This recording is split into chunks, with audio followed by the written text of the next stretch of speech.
Welcome to Cruising with Wheels. I'm Kevin, and today we have episode 5 of our Q&A series. That's right, you asked the questions and we have the answers. Remember to stick around to the end for our Super Cruise segment that we share with you every Thursday. We feature you, one of our subscribers, whether it be from YouTube, Facebook, Instagram, Snapchat, or Twitter. If you go on a cruise, you simply have to send us a picture of you on your cruise, the names of the people that are in the picture, and the name of the ship that you cruised on. So, let's get to answering your questions now.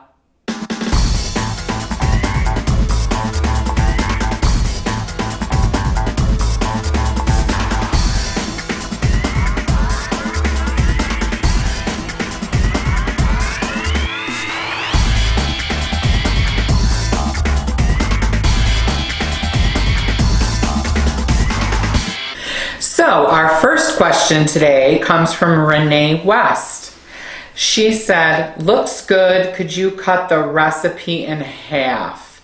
Now this question was on one of Frank's Cooking Corner segments where he was making chicken a la king. And it's one of my family's recipes that he makes for me on occasion. It's a lot of work and it takes a lot of time and effort to make. But I will tell you, we never cut the recipe in half. I'm sure you could. However, this recipe, the chicken a la king recipe, Renee, freezes so well and can be used for other things. So we'll very often do the chicken a la king. We'll have it. We'll make up some dinners with it. And then we save some of it so that we can make a chicken pot pie with it. So I wouldn't necessarily cut it in half, but if you want to, go ahead. Our next question comes from Mina. Hi, Mina. How's Rigby? Send our love to him. Cece and Delilah always love hearing the comments that you and Rigby leave. She commented, and she said, oh, am I planning to drive the race car on the Bliss? Love to Frank and the girls. Well, I don't know. We're going to have to see. It's the Bliss we're very excited to go on. It's an Alaskan cruise. We're on the inaugural Alaskan cruise, as probably some of you already know. We're going to be vlogging. We actually today just went through the list of restaurants that we are going to eat at for dinner and lunch. So we've already planned that. And we've got a pretty tight filming schedule while we're on the ship, being that it's a brand new ship and an inaugural cruise. So I don't know. We're going to have to see. Plus, I don't know if I really want to spend $5 or $10 or whatever it's going to cost to go on these race cars. I might have to take one for the team and try it out just so that we can have a video and I can tell you what the experience is about. So for right now, Mina, I'm going to have to say you're going to have to watch the vlogs on that one to see if I took the plunge and got on one of those race cars. Our next question comes from Lynn. And Lynn asked if we have considered a Patreon account. I guess we've talked about it. Frank and I have talked about it. Many YouTubers have them. And there's nothing wrong with them having one. It just, to us, feels like we are asking you for money. And we don't really want to do that. We're doing this as something constructive to come out of Frank's illness. And we like to share the information that we have and that we find in our experiences that we have on our cruises with you guys, so that hopefully you can make a more informed decision about, should I go on this ship? Should I be booking a handicap room? Will I be able to do X, Y, Z? What islands are best for people in wheelchairs, walkers, scooters? What ships are best for people with food allergies? So for us, at this point in the Cruising with Wheels life, we aren't ready to have a Patreon account, nor do we think that we will be getting one in the future. So that's the best answer I have for you, Lynn. Thank you for asking. It's a great question, and we do get that question often. It's just at this point we feel like it's not the right fit for us. Our next question comes from Kyle, and Kyle writes, we are going on the Caribbean Princess in June, and I use a scooter to get around and was wondering, will I have a problem getting around? My best answer for you is we have never been on the Caribbean Princess. We have quite a few subscribers who have been on the Caribbean Princess, and I am going to leave that question for the comment section. Personally, my feelings are that you shouldn't have a problem getting around on a scooter on the Caribbean Princess. The things that you should be questioning are, did you get a full turn access handicap room? You are not going to be allowed to leave your scooter in the hallway for charging or for storage. It's going to have to be in your room, and in order for it to fit through the doorway, it's going to need to be a full turn access handicap room. In my experience on most of the ships, there's no problem getting into a dining room, a lounge, the casino, the theater, but you might have to approach it in a different way. So I'll reference the onNCL gem. On the onNCL gem, for me to get Frank in a specific dining room, and it was only one on the ship that we had this issue with, we had to take an elevator down to a different deck other than what the general population uses to access the restaurant. It really wasn't an issue. It's just something that you're going to have to figure out, those little quirks, because we haven't sailed on the Caribbean Princess yet. But hopefully some of our subscribers will come through for you, or maybe someone new to the channel will be watching this Q&A and can comment below and let you know about their experience on the Caribbean Princess. Our next question comes from J-O-K. I'm not even going to try to pronounce it. Maybe it's just letters, not sure. But they write, we have never taken advantage of internet service on board any NCL cruise.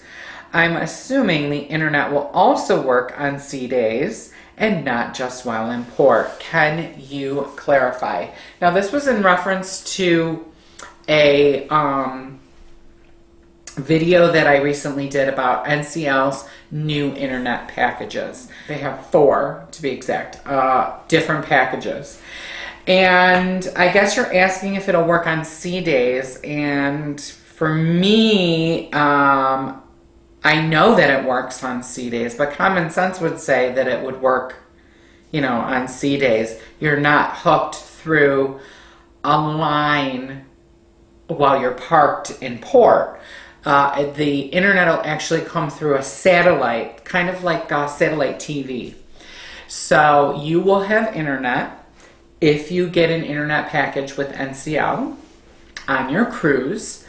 Every day that you're on that cruise, there will be internet access, barring any problems that they might have with their satellite. But I want you to be aware that generally the internet in our experience has been a little bit slower compared to what we're used to at home. At home, we have Spectrum for our internet, and it's a high speed, 100 megabytes per second upload, download speed. I don't know what the speeds are, but it's like really fast. You push the button and you're on the website at home. On the ships, what we notice is it's kind of lags a little bit, slows. So if you're going to be using, I don't think you asked specifically what internet package it was, but if you're going to be uploading things, you want them to be shorter videos, you want them to be maybe a compressed file. Other than that, the internet works pretty good. It just happens to be a little slow. And generally, we've traveled on their older ships that maybe not have had the upgrade yet. So check back with us, JOK, because when we're on the Bliss in June, we're going to have the internet. And we'll let you know if it's any faster on a newer ship. Okay? Our next question comes from Acapella. Hey, Acapella. Ooh, I should be a little quiet. Frank is upstairs right now taking a nap. But Acapella writes, hey guys, when you use your cell phone on a cruise, does it affect your roaming charges? And that is a great question. Everyone should be concerned with their cell phone package when they're on a cruise. Now, Frank doesn't have a cell phone, but my cell phone is through T-Mobile, and I have a really good package. I think my bill, it's like $50 a month. Unlimited calling, texting, internet, no roaming fees. However, when we are cruising, I add the $20 package onto that. That makes me able to use my phone in 120 countries for free. Because even though I get roaming for free, it's only in the United States, Canada, and Mexico. So I find that T-Mobile is great. They have this like little package that you can add to it. Then there's no roaming. However, when we are on the cruise ship, okay, my phone is off. It is in airplane mode. The cellular portion of my phone has been shut off. I will only use my phone with the Wi-Fi.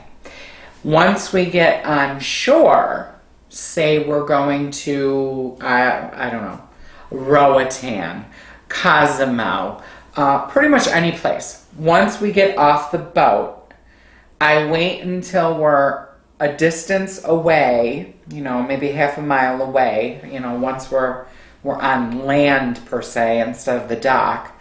I will turn on my cellular portion of my phone so that I can make calls, receive the texts that are holding, but I'll only do that if I've got that extra little package that I spend, the $20, so that I can use my phone in all those countries. Now, I do know that Sprint, AT&T, and Verizon have these cruise packages too, or travel packages. They're all called different things.